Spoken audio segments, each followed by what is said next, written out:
അപ്പോൾ ഈ ഒരു റിസോർട്ടിലെ തന്നെ മൗണ്ടൻ വ്യൂ റൂമും അതേപോലെ തന്നെ ഫോറസ്റ്റ് വ്യൂ റൂമും നമ്മൾ കണ്ടിട്ടുണ്ട്. അതിന് പുറമെ ഇവിടുത്തെ ഔട്ട്ഡോർ ആക്ടിവിറ്റീസും കണ്ടിട്ടുണ്ട്. ഇതൊന്നും കാണാതെയാണ് നിങ്ങൾ ഈ വീഡിയോ കാണുന്നതെങ്കിൽ ആദ്യം ഐ ബട്ടണിൽ ഞാൻ ലിങ്ക് കൊടുത്തേക്കാം. അതൊന്ന് കണ്ട ശേഷം ഇത് കാണുന്നതായിരിക്കും കുറച്ചുകൂടെ ബെറ്റർ ആയിട്ടുണ്ട്. ഇനി നമ്മൾ കാണാൻ പോകുന്നത് റിസപ്ഷൻ്റെ തൊട്ടടുത്ത് തന്നെയുള്ള ഒരു സിംഗിൾ റൂമും കൂടെ കൊടുത്തിട്ടുണ്ട്. ഒരു ലോ ബഡ്ജറ്റ് റൂമാണ്. ഞാൻ അതും കൂടെ ഒന്ന് കാണിച്ചു തരാം.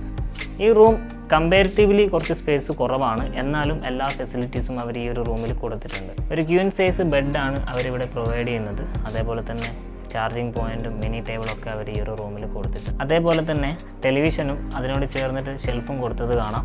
പിന്നെ തൊട്ടടുത്ത് തന്നെ ഒരു മിനി ടേബിൾ അവർ ഈ ഒരു റൂമിൽ പ്രൊവൈഡ് ചെയ്യുന്നുണ്ട്. റൂം അറ്റാച്ച്ഡ് ആണ്. ബാത്റൂമൊക്കെ ആവശ്യമുള്ള സ്പേസ് ഉണ്ട്. അതേപോലെ തന്നെ എല്ലാം പ്രോപ്പറായിട്ട് വർക്ക് ചെയ്യുന്നുണ്ട്. വാട്ടർ ഹീറ്ററും ഇതിൽ അവർ കൊടുത്തിട്ടുണ്ട്. അപ്പോൾ ഈ ഒരു സിംഗിൾ റൂം നിങ്ങൾ മൊത്തമായിട്ട് കണ്ടിട്ടുണ്ടാവും. ഒരു ലോ ബഡ്ജറ്റാണ് നിങ്ങൾ നോക്കുന്നതെങ്കിൽ നിങ്ങൾക്ക് ഈ റൂം ഞാൻ പ്രിഫർ ചെയ്യാണ്. നമ്മളിപ്പോൾ കണ്ടു കഴിഞ്ഞത് ഒരു AC റൂമാണ്. 2 പേർക്കേ കംഫർട്ടബിളായിട്ട് സ്റ്റേ ചെയ്യാൻ പറ്റുള്ളൂ. ഇനി ബാച്ചിലേഴ്സിന് ഗ്രൂപ്പിന് വരുമ്പോൾ സ്റ്റേ ചെയ്യാൻ പറ്റുന്ന ഒരു നോൺ AC ലോ ബഡ്ജറ്റ് റൂമും കൂടെ ഞാൻ കാണിച്ചു തരാം. ഈ റൂം വരുന്നത് ഏറ്റവും താഴെ ഭാഗത്താണ് അവർ കൊടുത്തിട്ടുള്ളത്. ഇതാണ് ആ ഒരു കിങ് സൈസ് വരുന്ന 4 പേർക്ക് കംഫർട്ടബിളായിട്ട് സ്റ്റേ ചെയ്യാൻ പറ്റുന്ന ഒരു റൂം. ആവശ്യത്തിനുള്ളൊരു സ്പേസ് ആണ് അവരിവിടെ കൊടുത്തിട്ടുള്ളത്. റൂമിലെ ഫെസിലിറ്റീസ് നോക്കുവാണെങ്കിൽ TV കൊടുത്തിട്ടുണ്ട്.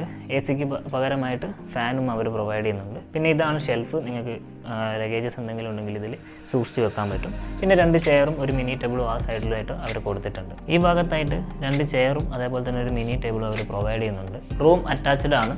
പിന്നെ ബാത്റൂമിൻ്റെ സൈഡിലായിട്ടൊരു വേസ്റ്റ് ബിന്നും കൂടെ അവർ കൊടുത്തിരിക്കുന്നത് കാണാൻ പറ്റും. ടോയ്ലറ്ററീസും കാര്യങ്ങളൊക്കെ ഈ ബാത്റൂമിൽ അവർ പ്രൊവൈഡ് ചെയ്തിട്ടുണ്ട്. പിന്നെ വാട്ടർ ഹീറ്ററും അവൈലബിൾ ആണ്.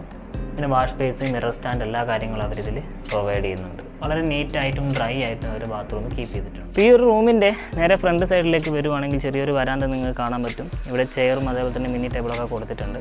ഫ്രണ്ട് സൈഡിലേക്ക് നോക്കുവാണെങ്കിൽ ചെറിയൊരു കോഫി പ്ലാന്റേഷൻ്റെ വ്യൂ നമുക്ക് ഇവിടുന്ന് ആസ്വദിക്കാൻ സാധിക്കും. അപ്പോൾ ഈ ഒരു റിസോർട്ടിലെ തന്നെ മൊത്തം ഫെസിലിറ്റീസ് പറയുകയാണെങ്കിൽ ടോട്ടൽ 6 റൂമുകളാണ് വരുന്നത്. 6 റൂമുകളിൽ 2 റൂമുകൾ മൗണ്ടൻ വ്യൂ റൂംസും 2 റൂമുകൾ ഫോറസ്റ്റ് വ്യൂ റൂംസുമാണ് വരുന്നത്. പിന്നീടുള്ള 2 എണ്ണത്തിൽ ഒരെണ്ണം ഡബിൾ ഓക്യുപ്പൻസിയിലുള്ള AC റൂമും പിന്നെ 4 ഓക്യുപ്പൻസിയിൽ വരുന്ന ഒരു നോൺ AC റൂമാണ് വരുന്നത്. അപ്പോൾ മൊത്തത്തിൽ ഏകദേശം ഒരു 30 മെമ്പേഴ്സിന് വരെ എക്സ്ട്രാ ബെഡൊക്കെ യൂസ് ചെയ്തുകൊണ്ട് ഇവിടെ സ്റ്റേ ചെയ്യാൻ സാധിക്കും. ഇനി ഇതിന് പുറമെ പറയുകയാണെങ്കിൽ നിങ്ങൾക്ക് ചെറിയ ഇവൻറ്റ്സ് എന്തെങ്കിലും നടത്തണമെന്നുണ്ടെങ്കിൽ അതും ഇവിടെ നടത്താനുള്ള ഫെസിലിറ്റീസ് ഉണ്ട്. എക്സ്ട്രാ പേയ്മെൻറ്റ് വരുന്നതെന്ന് മാത്രം.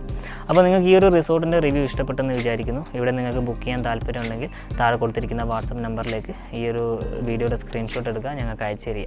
നിങ്ങൾ എത്ര മെമ്പേഴ്സ് ഉണ്ടെന്നും കുട്ടികളുണ്ടെങ്കിൽ അവരുടെ എണ്ണവും കാര്യങ്ങളൊക്കെ കൃത്യമായിട്ട് ഞങ്ങൾക്ക് അയച്ചു തരിക. ഇവിടെ നിങ്ങൾക്ക് ഏറ്റവും കംഫർട്ടബിൾ ആയിട്ടുള്ള ഒരു പ്രൈസിൽ തന്നെ ബുക്ക് ചെയ്യാനുള്ള എല്ലാ ഫെസിലിറ്റീസും ഞങ്ങൾ ചെയ്തു തരുന്നതായിരിക്കും. ഇനി ഇതുപോലുള്ള വയനാട്ടിൽ തന്നെ സെലക്ട് ചെയ്തിട്ടുള്ള നല്ല നല്ല റിസോർട്ടുകളുടെ റിവ്യൂമായിട്ട് ഞങ്ങൾ ഇനിയും വരുന്നതായിരിക്കും. അപ്പോൾ നിങ്ങളുടെ കൂട്ടത്തിൽ ഇതേപോലെ യാത്രകളൊക്കെ ഇഷ്ടപ്പെടുന്ന ആൾക്കാരുണ്ടെങ്കിൽ അവരിലേക്ക് ഈ വീഡിയോ ഒന്ന് ഷെയർ ചെയ്ത് കൊടുക്കുക. അപ്പോൾ ഇനിയും നല്ല വീഡിയോസുമായിട്ട് കാണുന്നത് വരെ എല്ലാവർക്കും ബൈ.